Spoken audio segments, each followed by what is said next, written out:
I think the Beatles changed what you could write songs about. They started off writing very traditional songs, but eventually wrote songs about other stuff. And of course, they in turn were very influenced by, Bob Dylan and people like that who showed you could write songs about really radically other stuff.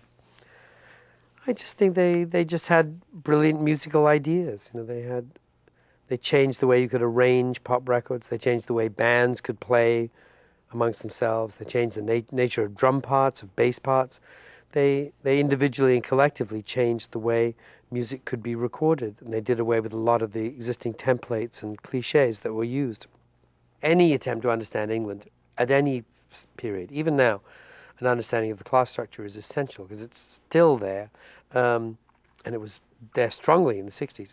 And one of the things that was surprising about the Beatles is how they kind of circumvented those restrictions. Generally not much, but there were occasions when one was aware, even at the time, that this was relatively special. I remember, in particular, for example, the first time I saw Jimi Hendrix, he had come over and Brian Epstein was promoting him at the Savile Theatre, which Brian then owned.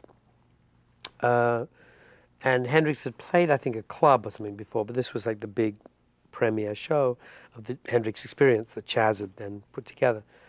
So I was in the Royal Box at the Savile with Brian Epstein and the Beatles, and we'd all smoked a lot of dope, and we were drinking champagne, and we all saw Jimi Hendrix for the first time. Then, at that point, I was sitting there going, this is kind of cool. Even then, in retrospect, it's ridiculously cool. But even then, you kind of went, this is pretty special. I mean, I'd been a Stones fan from a long time ago. I used to go and see them every week. They played a place called Studio 51 or something off the Charing Cross Road every Thursday night.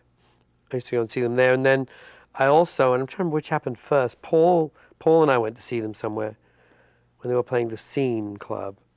Paul asked me to come down and see him because he said they were really good. And he was also really jealous of them because their managers didn't make them wear band uniforms. That was the thing he said. It's unbelievable. He said they get wearing whatever they like. It's not fair. Whereas we have to wear these silly suits. But at the time, but he was a big fan.